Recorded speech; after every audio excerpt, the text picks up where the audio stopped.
2 Coríntios capítulo 3, verso 6 diz assim: o qual nos habilitou para sermos ministros de uma nova aliança, não da letra, mas do Espírito, porque a letra mata, mas o Espírito vivifica. Pai querido, te agradeço por sua palavra. Obrigado pela revelação e o entendimento do Espírito Santo. O Senhor é a revelação que nós precisamos para que nós possamos entender o que está no coração de Jesus. Obrigado, Pai. Eu te louvo e te agradeço. No nome bendito de Jesus.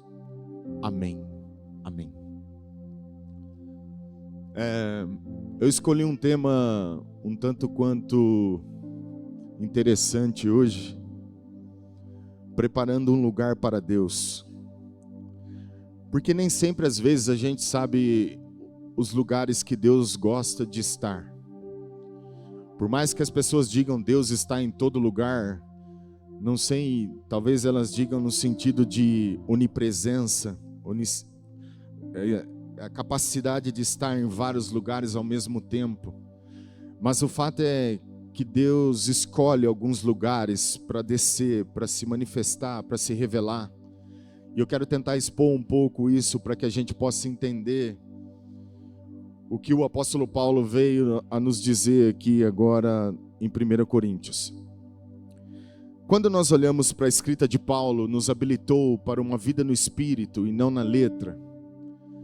Nós olhamos para a igreja dos nossos dias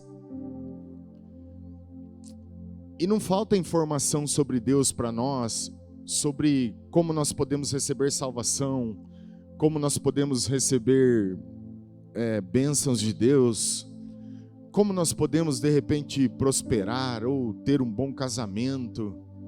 Nunca se investiu tanto na família como nesses últimos dias. A igreja tem tentado se esforçar o máximo possível para cuidar das famílias, porque isso é importante. Apesar de algumas pessoas não valorizarem isso, em algum momento isso pode fazer falta, porque aquilo que a gente despreza hoje é o que nós vamos precisar amanhã. Mas Paulo estava nos dizendo sobre sermos habilitados numa região que você de repente não aprende isso nas faculdades. Você não aprende isso nos cursos. Por mais que você esteja numa sala de aula ou em algum lugar com bons mestres, o fato é que o que nos habilita na vida, no Espírito, ou o que nos qualifica para que a gente possa compreender e ensinar a respeito do caráter de Deus é a pessoa do Espírito Santo. Deus nunca confiou o cuidado dos homens ou dos seus filhos na mão de um outro homem. Nunca deveria existir um intermediário. Imagina você tem filho na sua casa e vocês convivem no mesmo lugar. Imagine que quando você precisasse falar com seu filho, você tivesse que chamar o seu vizinho para ter que dar a instrução para ele que você foi escolhido para dar. Você é a pessoa certa para fazer. Mas a gente coloca um intermediário nessa relação. O pensamento de Deus é a mesma coisa.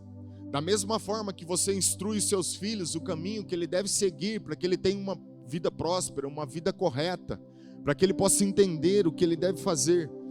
Na mente de Deus, de um pai que ama os seus filhos, ele também nunca gostaria que tivesse um intermediário. Deus sempre desejou se relacionar pessoalmente com cada um de nós. É o desejo do coração dele, é o anseio de Deus descer todos os dias em algum lugar, para que ele pudesse falar comigo, falar com você, da mesma forma como ele fazia no Éden. Quando você olha para o Éden é uma imagem figuradamente representada daquilo que existe no céu. Hebreus capítulo 9 fala que as coisas que existem visíveis é a imagem do invisível. Existe um Éden no céu, assim como ele criou um Éden na terra. Era o reflexo perfeito. E Deus descia todos os dias e falava com Adão, falava com Eva, instruía eles, dizia o caminho, o que eles deviam fazer. E Deus tinha prazer naquele relacionamento. Mas nós substituímos a vida no Espírito pelos ensinos psicológicos, pelos ensinos naturais, pelos ensinos acadêmicos. Nós substituímos tudo isso.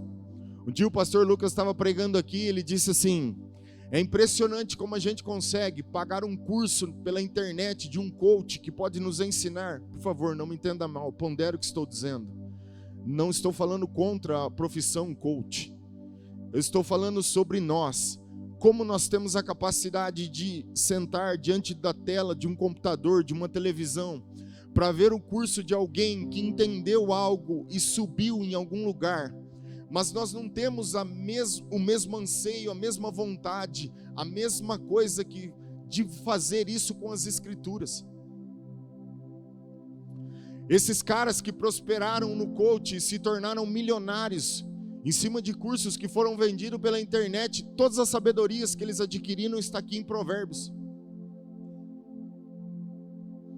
Os homens mais ricos do mundo entenderam generosidade, por isso que eles dão tanto. Eles não só dão dízimo daquilo que eles acreditam, mas eles distribuem dinheiro para a humanidade. Eu disse aqui um dia que o Warren Buffett, um dos maiores investidores da Bolsa dos Estados Unidos, ele doou 90% da sua herança, que estava em torno de 90 bilhões de dólares. E ele ficou só com 10. Alguém perguntou para ele e disse: Warren, por que você fez isso? Ele disse: porque com 10% eu consigo fazer com que a minha quarta geração consiga viver sem precisar de nada. Sabe o que aconteceu? Em 2 anos, Warren Buffett, aquilo que ele tinha dado, ele recuperou em 2 anos e ainda quase dobrou. Porque generosidade é um princípio. Quando a gente decide praticar e viver essas coisas, a gente desfruta, e elas estão aqui.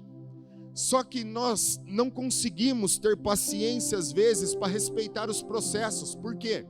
Porque é muito mais fácil que alguém me dê o caminho mastigado, me ensine o atalho, mostre para mim como eu posso chegar nisso num tempo mais rápido, com uma velocidade mais rápida, do que eu ter que passar por coisas que eu não gostaria de passar. Eu estava falando com alguém há 2 dias atrás, não me lembro quem era, mas eu disse assim: eu gostaria de ter a sabedoria que eu tenho hoje, mas com 20 anos de idade. Eu deixaria de falhar em muitas áreas, mas todos nós sabemos que não é assim. Nós temos que passar por algumas coisas e nesses processos Deus nos ensina. E a vida no Espírito não é uma coisa que você adquire por outro homem, você não adquire em lugares assim. Você precisa estar na presença de Deus. A presença de Deus é o único lugar que faz com que eu e você possamos entender, de fato, o que a obra redentora significa para nós e em quem ela nos transformou. Sabe aquele salmo que nós vemos Davi dizendo, escrevendo para Deus com tanta paixão? Salmo 132, no verso 1, diz assim: lembra-te, Senhor, a favor de Davi, de todas as suas provações, de como jurou ao Senhor e fez votos ao poderoso de Jacó. Não entrarei na tenda em que moro, nem subirei ao leito em que repouso. Não darei sono aos meus olhos, nem repouso às minhas pálpebras, até que eu encontre um lugar para o Senhor, morada para o Deus de Jacó. Você já deve ter se perguntado por que Deus chamou Davi de um homem segundo o coração de Deus. Por várias vezes nós já ensinamos aqui que Davi tinha o mesmo anseio que Deus tinha. Ele tinha o mesmo desejo que Deus tinha. Ele descobriu as afeições de Deus. Parece que Davi entrou em algum lugar dentro do coração de Deus e descobriu o anseio dele. E era exatamente isso que ele queria fazer. Só que você não descobre a vontade de Deus, você não descobre o anseio do coração de Deus, se você não parar ou se aquietar para ouvi-lo. Não tem como você saber o que Deus tem para você, o que Ele quer com você, o caminho que deve seguir, as decisões que precisam ser tomadas, Não tem como eu saber como Deus quer que eu me mova se eu não me aquietar por um momento e escutar a voz do Espírito Santo como a pessoa que me instrui no que eu devo fazer. E Davi era um cara que era apaixonado por Deus. Ele amava Deus de tal forma que tudo que ele sabia fazer era tocar harpa e fazer canções adorando a Deus, louvando a Deus de coração. Os louvores de Davi eram coisas que foram criadas no coração de Deus. Muito diferente dos louvores que nós vemos hoje. Os louvores de Davi tinham origem em Deus. Eles nasciam no céu. E talvez essa era uma das questões que movia tanto Deus. Mas eu acredito que se a gente descobrir isso, nós teremos acesso em algum lugar no reino do Espírito. Como Paulo disse, ele nos habilitou a ministrarmos numa nova aliança, no Espírito, porque a letra mata. Eu preciso entender que por trás desse livro tem o Espírito da vida, que sai a imagem por trás da letra, que gera uma compreensão e transformação no espírito de cada filho de Deus. E eu não aprendo isso vendo uma mensagem de um WhatsApp de 3 minutos. Nós temos insistido tanto que as pessoas encontrem um lugar onde elas possam passar um pouco de tempo com seu pai, adorando a Deus, cativando o coração dele, atraindo a Deus de alguma forma para que você possa encontrá-lo, porque esse é o desejo dele. E Paulo estava dizendo que nós fomos habilitados para isso. Quando a nova natureza vem sobre nós, é como que essa vida, a vida de Deus estivesse em nós. E agora ele se relaciona conosco justamente por aquilo que ele mesmo colocou dentro de nós. Quando Jesus disse assim, dai a César o que é de César e a Deus o que é de Deus, o que ele estava dizendo? Quando ele pega uma moeda romana, tem uma epífage que tinha a foto de César. Ele diz, dai a César o que é de César, mas deve ter alguma coisa em você que tem a imagem de Deus. O quê? O seu espírito. Então entregue a Deus o seu espírito. Ele estava dizendo, me entregue o seu espírito em adoração, me entregue o seu espírito em orações, me entregue o seu espírito num lugar onde eu possa mostrar a você o que de fato eu quero que você saiba quem você é. Aleluia. Agora considera comigo, Davi disse assim, lembra de Davi nas suas provações. E ele diz uma coisa tão interessante no Salmo 132, que ele fala assim, eu não vou dar descanso aos meus olhos, e nem entrarei na minha morada, até que eu construa ou prepare um lugar para o Todo-Poderoso de Jacó. Parece que Davi tinha um anseio tão forte de ver a presença de Deus. Ele queria trazer a presença de Deus de volta. Ele só queria que Deus pudesse descer outra vez e se relacionar com ele, como ele estava fazendo até a arca ser levada. Saul entra no governo de Israel por 20 anos. Ele nunca manifestou o desejo de trazer a arca de volta. Por 20 anos, Israel viveu sem a presença de Deus. Por 20 anos, eles não viram aquela manifestação por trás que tinha do véu. Por 20 anos já não tinha mais aquela direção, aquela coisa que Deus vinha e trazia o norte para onde o povo deveria ir por meio do sacerdote. Agora não. Porque a arca tinha sido levada embora. Lá no começo com Samuel. E Saul nunca se preocupou. O que ele queria era o governo. O que ele queria eram os benefícios do reino. Mas ele nunca se preocupou em trazer Deus de volta. Agora eu te pergunto, como é que um povo que estava acostumado a ouvir a voz do poderoso de Israel, agora vive tanto tempo sem ao menos uma manifestação, sem algo que ele pudesse fazer, porque a arca já não estava mais ali? Eu te respondo, nós não estamos vivendo tempos muito diferentes. Por que a gente se acostuma a viver sem a presença de Deus? A gente se acostumou com a liturgia, com o funcionamento, com o ritual. Nós aprendemos como deve ser o culto, mas não aprendemos o temor. Nós aprendemos sobre as coisas que devem ser feitas na casa, mas nós não aprendemos a atraí-lo. Nós aprendemos todos os dogmas necessários para dizer, nós somos uma igreja, muito bem. Mas nós não sabemos como chamar a atenção dele. Talvez isso deveria nos preocupar. Porque é mais importante de dizer para as pessoas, olha, eu sou cristão, eu sou isso, eu sou aquilo, é você poder demonstrar o Deus que você serve. É poder você revelar o coração do seu Pai. É poder, se alguém perguntar para você acerca da esperança, você está pronto para dizer para ela, eu posso te apontar o caminho e te mostrar como você pode sair disso. Aleluia! Davi está dizendo o seguinte, eu não vou descansar a pálpebra dos meus olhos, e o segredo está justamente aqui, até que eu construa um lugar.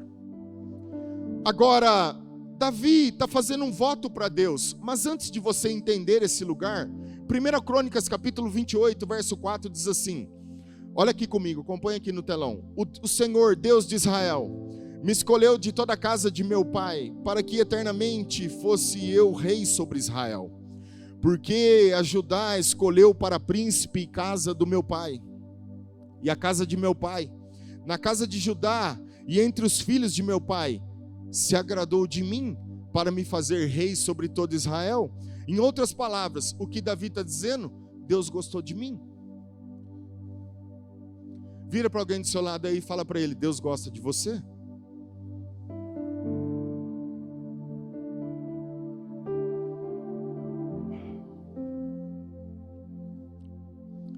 A pergunta é, por que Deus gostou de Davi? Acredito eu que é justamente por isso ele alcançou um pensamento divino. Deus se agradou de Davi e se interessou por ele, ou amou, gostou de Davi, justamente porque Davi descobriu o anseio da presença ou do coração de Deus. Ele só queria fazer aquilo que Deus queria. Ele muda a sua forma de pensar, ele muda o seu estilo de vida, ele abre mão simplesmente para satisfazer o coração do Pai. O que pode ser que alguns de nós não estejamos dispostos a fazer. No verso 5 do Salmo 132 está dizendo o seguinte, até que eu encontre um lugar para o Senhor, morada para o Deus Todo-Poderoso. O que Davi está dizendo é, eu preciso construir um lugar para trazer a arca de volta. Em outras palavras, a presença de Deus. Porque eu não consigo viver sem ela. Eu não posso viver sem ela. Nós nos acostumamos a viver sem as manifestações de Deus, sem aquela coisa dele falar conosco, porque a gente está vivendo num âmbito tão carnal, às vezes tão natural, que nós já não conseguimos mais discernir o espiritual. Nós simplesmente vamos seguindo o fluxo. Se der, deu, se não der, não deu. Como assim? Não. Nós fomos gerados no coração do Pai para sermos instruídos por Ele. Glória a Deus. Depois de 20 anos, Davi traz a arca de volta. E eu quero te falar um pouquinho sobre a arca. Deixa eu explicar para você por que ela é tão importante. Primeira coisa, a arca significava algo muito interessante. Ela era a figura de Jesus. Ela era formada de madeira de acácia. O tipo de madeira lá no Oriente Médio que não apodrece, ela não se corrompe. Em outras palavras, não tem como ela ficar ruim. É uma madeira intacta. E era uma caixa de madeira de acácia revestida de ouro. A madeira fala sobre a humanidade de Jesus. E o ouro fala sobre a sua divindade.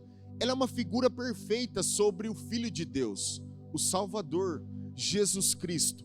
O que Davi estava querendo era trazer a presença de Deus, porque Deus se revelava por meio dela.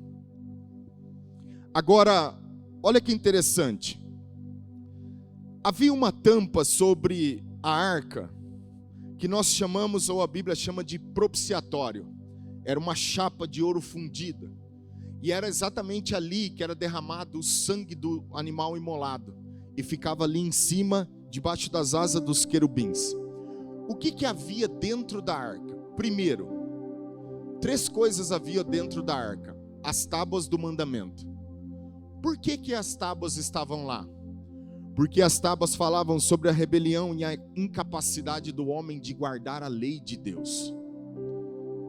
Tudo que estava dentro da arca falava sobre rebelião, juízo.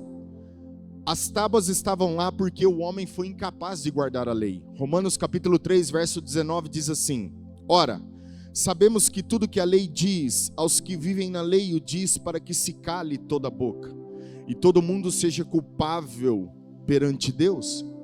Por mais que as pessoas possam se achar boas, a Bíblia está dizendo, todos são culpados. Todos.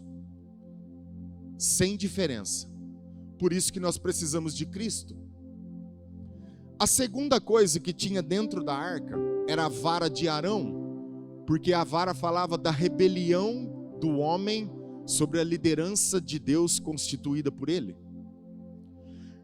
Números capítulo 16, verso 31 e 32 diz assim: e aconteceu que, acabando ele de falar todas essas palavras, a terra debaixo dele se fendeu, abriu a boca e os tragou com as suas casas, como também todos os homens que pertenciam a Coré ou Corá e todos os seus bens.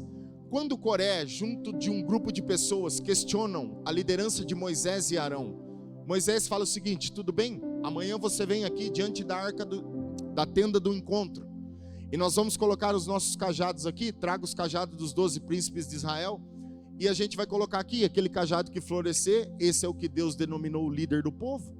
De repente o cajado de Arão floresce, e aí a terra abre e traga os homens que se rebelaram contra a liderança instituída por Deus.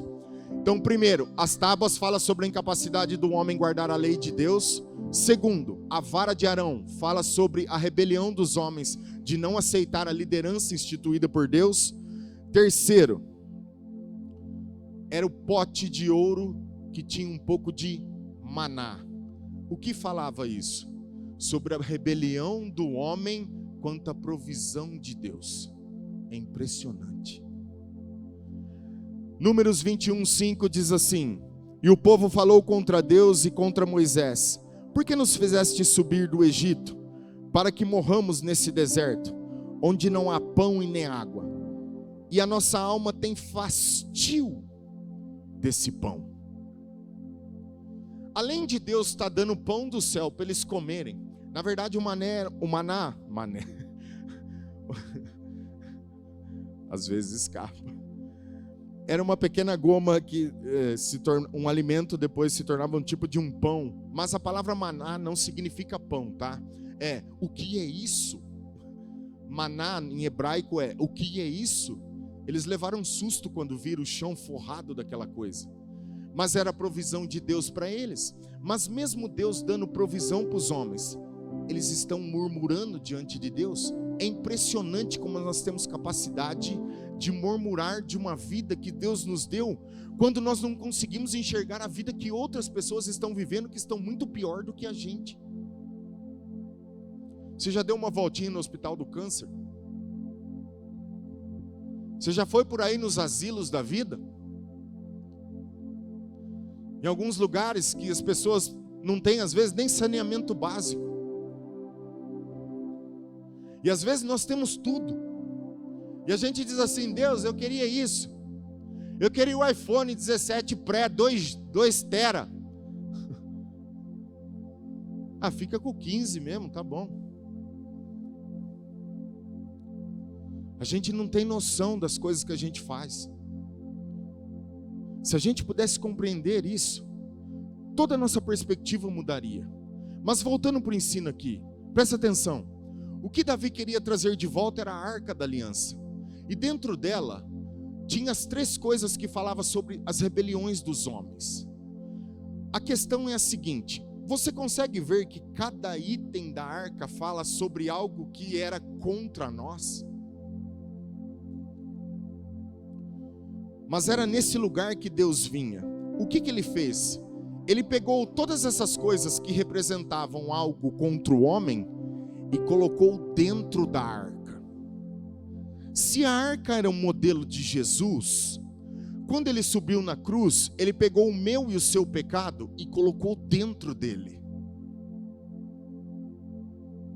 Da mesma forma, ela é só uma figura, uma imagem do que Deus faria em Cristo Jesus. O que ele estava dizendo é que eu e você não deveríamos olhar para os nossos pecados, porque agora ele colocou eles em Cristo. Aleluia! Quando Deus olha para nós, ele não está em busca de algo que você tem em termos de defeito, porque ele já levou isso um dia. Ele não está procurando algo em você para que possa te fazer, te trazer uma punição, te trazer um tipo de castigo. Eu não sei, tem tanta gente falando, eu tenho um pouco de dificuldade quando ouço isso, pode ser que eu não entenda bem, mas tem tanta gente falando sobre juízos de Deus, que assim, o julgamento foi executado em Cristo. Quando você fala em juízo, você pode estar falando em algo que talvez não é sobre isso. Deus não virá mais com juízo. Quando eu falo juízo no sentido de punição, de punir os homens em relação a algo, porque ele puniu Cristo na sua carne. Se você ler Isaías 53, fala sobre o sacrifício do cordeiro. Isaías 54 diz assim, eu nunca mais julgarei a terra com fogo, aliás, com água e nem com juízo. Logo depois do sacrifício dos 53. Depois você dá uma meditadinha lá. Então é muito complicado quando as pessoas falam sobre juízo. A Arca da Aliança era um modelo do que ele faria conosco em Cristo. Ele coloca os nossos pecados dentro de Cristo. Por quê? Porque ele é a nossa propiciação. 1 João capítulo 2, verso 1 e 2 diz assim: filhinhos meus, essas coisas vos escrevo para que não pequeis. Se todavia alguém pecar, olha o que ele está dizendo: peço para que não pequeis. Em outras palavras, você não precisa pecar. Mas, se todavia isso acontecer, nós temos um advogado diante de Deus. O que está dizendo aqui? Temos um advogado junto ao Pai, Jesus Cristo, o justo. E ele é a propiciação pelos nossos pecados. E não somente pelos nossos pecados, mas ainda pelos do mundo inteiro. Jesus é a propiciação pelos nossos pecados. Pastor, onde você está querendo chegar? Lembra que eu falei sobre aquela parte de ouro maciço, o propiciatório que fica sobre a arca? Jesus é aquela parte em que o sangue é derramado sobre ele. Agora escute, para aquela chapa chegar no padrão que Deus queria, ela teve que levar muita martelada, ela foi trabalhada, ela foi espancada várias vezes para que essa peça se tornasse naquilo que ela deveria ser. Da mesma forma que Jesus foi maltratado, humilhado, transpassado, cuspido, ele se tornou o sumo sacerdote da nossa confissão, a propiciação pelos nossos pecados. Aleluia, glória a Deus. Então eu queria que você soubesse de algo essa noite. Pare de olhar o pecado dos outros, para de expor o pecado dos outros. Quando você, em 1 Samuel capítulo 6, verso 19, fala sobre 70 homens em Bet-Semes, que foram feridos com tumores ao olhar dentro da arca. Olha o que eles fizeram. Imagina que a arca está aqui.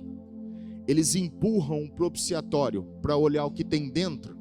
Eles encontram a tábua, o pote e a vara de Arão, mas elas falam sobre o pecado dos homens, a rebelião. Todas as vezes que você empurra Jesus de lado, o propiciatório, para acusar o pecado das pessoas, você corre o risco de expô-las e ser ferido, ou feri-las. É como você deixar Cristo de lado, para falar sobre a fraqueza dos outros. E Deus não nos chamou para isso.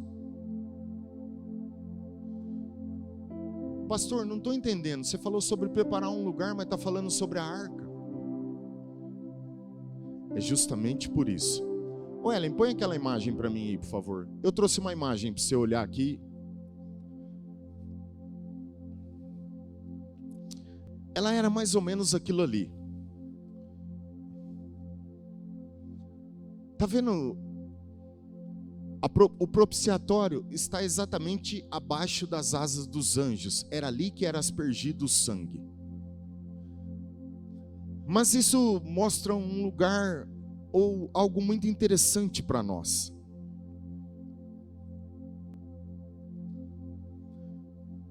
Ali fala sobre o assento de misericórdia. O lugar onde Deus descia era exatamente onde estava esse objeto. E é como se ele viesse no meio dos dois anjos.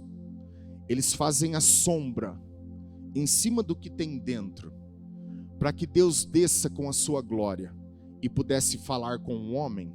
Agora observa uma coisa. Quando você procura uma sacada para sentar, sabe uma sacada? É tipo aqui assim, ó, é liso. Você pode sentar, encostar a perna e isso vai ficar confortável. Mas ali não parece um lugar confortável para se sentar.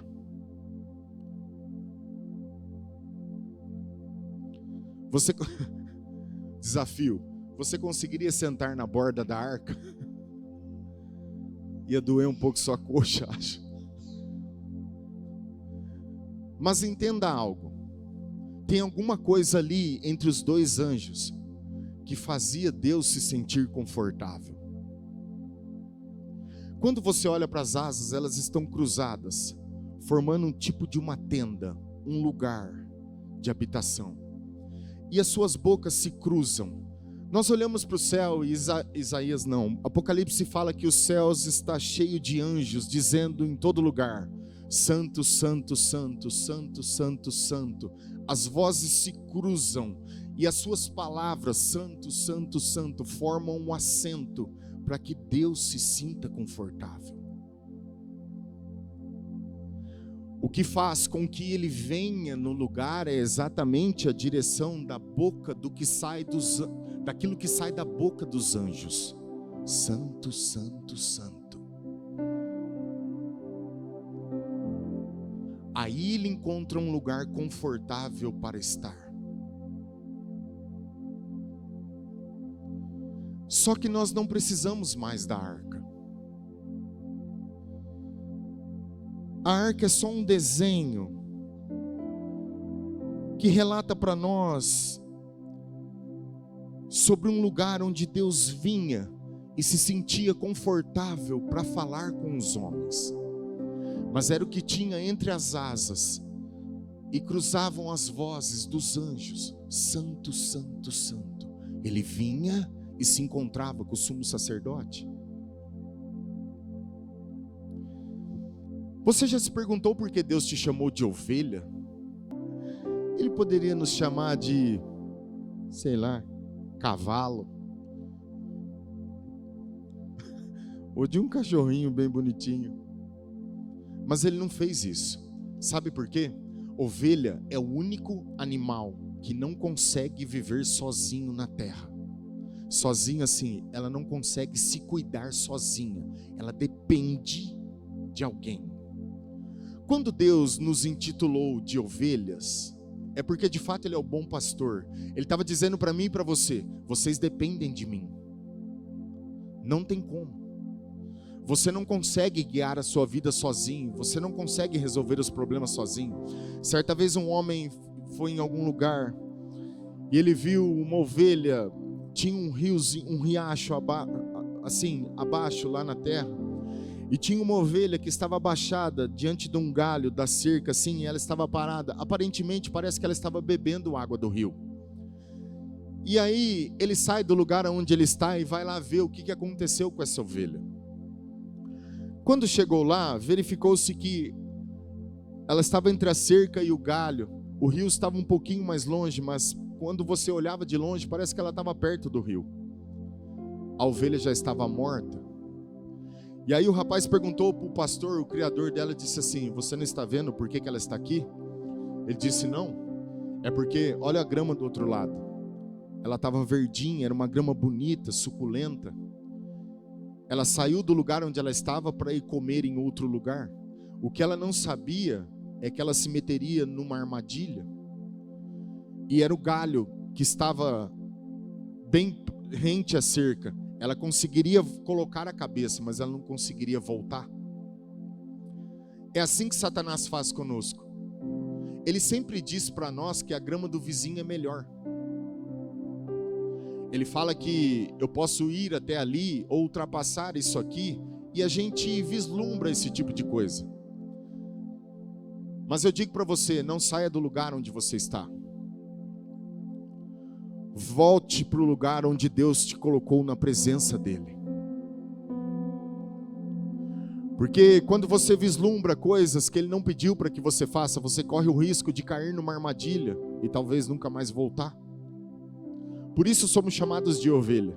E o bom pastor quer sempre conduzir as ovelhas a pastos verdejantes e às águas tranquilas. Por quê?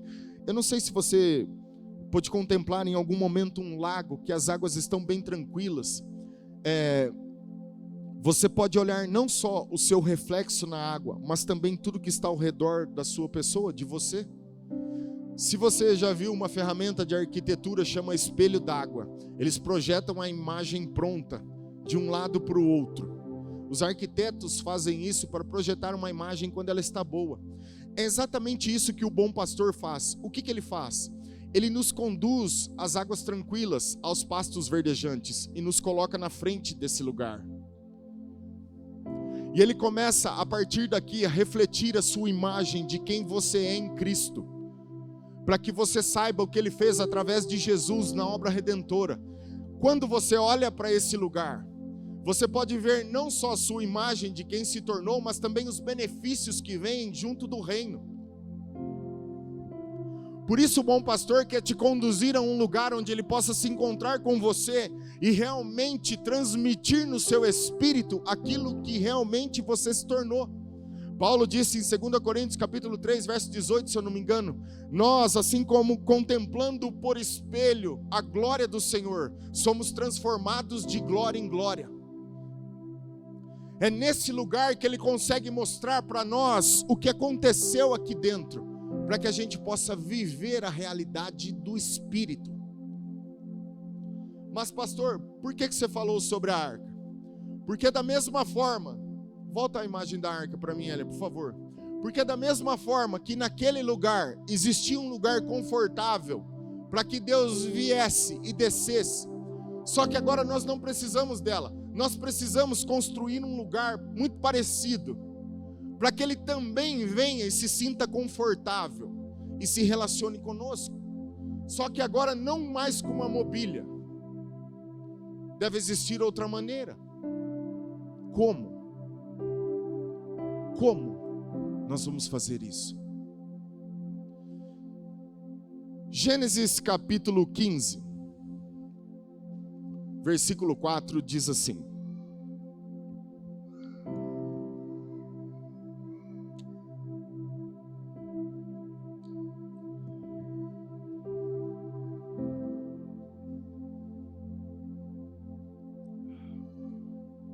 Gênesis 15, versículo 4.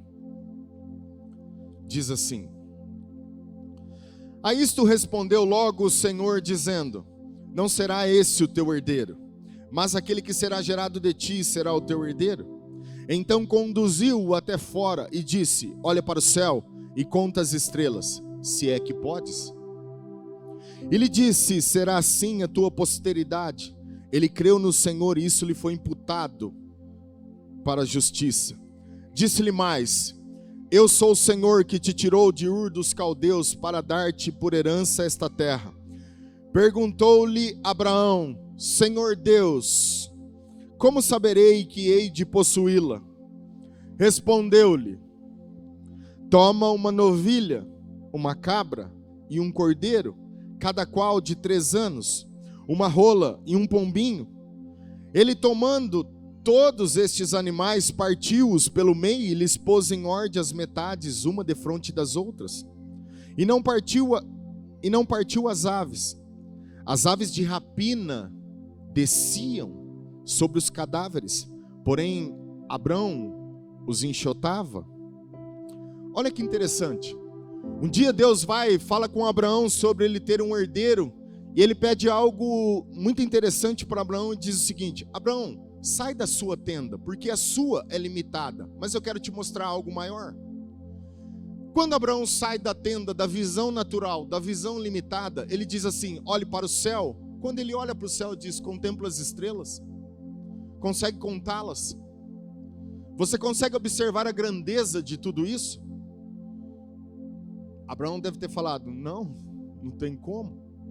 Mas a pergunta de Abraão é que, ou melhor, Abraão crê naquela hora, aquilo lhe é imputado para a justiça. Quanto ao herdeiro, parece que assim, ele tem meia convicção, mas ele precisa de outra. E ele diz assim: como eu posso saber que eu vou herdar esse tipo de coisa? É como se Deus tivesse feito uma promessa e Abraão dissesse o seguinte: como que eu posso ter a convicção de que essa promessa vai ser sustentada de alguma forma? Agora eu preciso de ajuda aqui. Pablo, ajuda eu aqui. João também. Pega 3 cadeiras para mim, João. Empilha uma na outra. Pablo, você também, por favor. Traz aqui para mim. Vou fazer um desenho aqui para você rápido. Quando Deus falou com Abraão, ele falou assim: eu quero que você faça algo para mim. Quando Abraão pergunta para Deus: Deus, como eu vou saber? Só para ficar mais fácil aqui para mim. Quando Abraão recebe a promessa, ele diz assim: Deus, como eu hei de saber que eu vou possuir isso? E Deus fala assim para ele: Abraão, eu quero que você faça algo para mim. E eu vou falar com você no meio desse lugar. É no meio dele que eu vou te confirmar o que você precisa. E ele diz assim: eu preciso que você pegue 3 animais. Lembra qual era? Uma novilha, uma cabra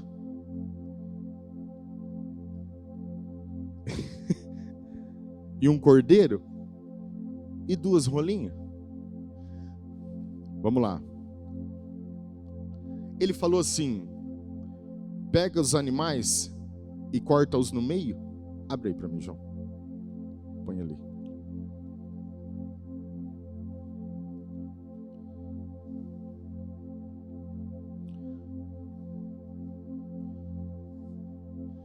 Era exatamente essa figura do sacrifício que Abraão estava fazendo. Ele pegou os animais e abriu eles no meio, pum, e deixa uma parte de cada lado. Mas por que Deus queria que ele fizesse isso?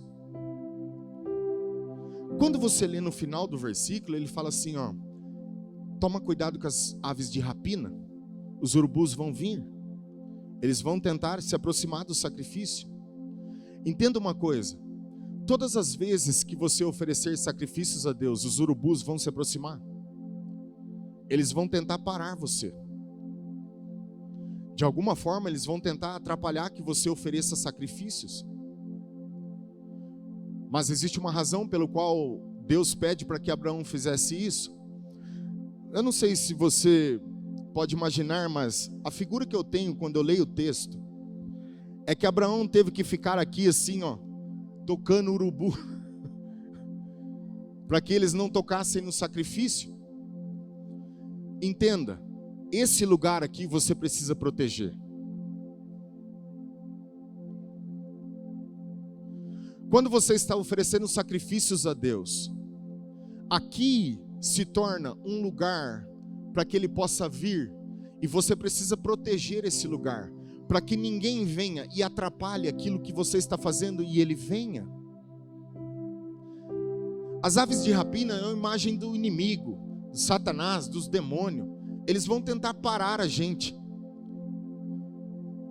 Sabe quando você olha para uma pista de aeroporto, se você já pôde andar de avião à noite, quando o avião vai pousar, tudo que ele consegue ver, os pilotos aí podem falar melhor, aquelas luzinhas na pista que vão norteando ele. É como se isso aqui fosse um lugar onde Deus viesse e aterrissasse nesse lugar. Só que ele não vem sozinho. Você já viu quando o presidente dos Estados Unidos viaja para algum lugar? Ele monta no avião, mas antes dele levantar, alguns aviões já levantaram antes. Vai uma comitiva de F não sei o que, 30, 32, tudo já para defendê-lo. Tem aviões atrás que levam o carro do presidente. Algumas pessoas que vão trabalhar no lugar onde ele está, que vão protegê-lo. É quase que uma comitiva com mais de 100 pessoas. vão junto? Simplesmente porque o presidente vai pisar naquele lugar? O que Deus estava dizendo para Abraão é: Abraão, prepara um lugar para mim e faça um sacrifício, mas você precisa proteger esse lugar. Por quê? Porque quando eu vier, eu também não virei sozinho. Eu vou vir com a comitiva do céu. E seja lá o que você precisa, a sua provisão, a sua cura, a sua necessidade, seja lá o que for, eu virei e soprarei sobre você tudo o que você precisa. Mas você precisa proteger esse lugar. Quando fala sobre oferecer sacrifícios, fala sobre um lugar onde, deixa eu ler aqui com vocês. Romanos capítulo 12, verso 1 e 2. Rogo-vos, pois, irmãos, pelas misericórdias de Deus, que apresenteis os vossos corpos, o vosso corpo, por sacrifício vivo, santo e agradável a Deus. Quando fala sobre proteger esse lugar, ele está dizendo: ei, esse sacrifício não pode ser de qualquer jeito. O seu corpo precisa ser oferecido como sacrifício vivo, santo e agradável a Deus. Eu não deixo que nada toque o sacrifício, porque eu vou me apresentar diante dele, e ele está por descer, ele está por vir. Continua assim Paulo: e não vos conformeis com este século, mas transformai-vos pela renovação da vossa mente, para que você possa experimentar. Não há como experimentar a boa, agradável e perfeita vontade de Deus sem oferecer sacrifícios. Sacrifícios do que, pastor? Hebreus, pastor Lucas leu aqui ontem, deu o versículo chave para mim, respondeu a minha mensagem. 13:15. Por meio de Jesus, ofereçamos a Deus sempre sacrifício de louvor, que é fruto de lábios que confessam o seu nome. Aleluia! Então escute, quando Abraão dividiu no meio, é como se as duas asas fosse um lugar. Os animais divididos é como se ele preparasse o ambiente. Mas o que muda e faz com que ele venha é o que sai daqui, da sua boca. É as vozes que se cruzam: santo, maravilhoso, glorioso. Ele é digno de receber. Obrigado, irmãos. Pode levar para mim. Agradeço pela generosidade. Depois a gente divide esse galardão. Eu vim dizer para você nessa noite: nós precisamos voltar a construir um lugar para Deus. Não é físico, não. É aqui, ó. É aqui. Obrigado, Pablo. É aqui.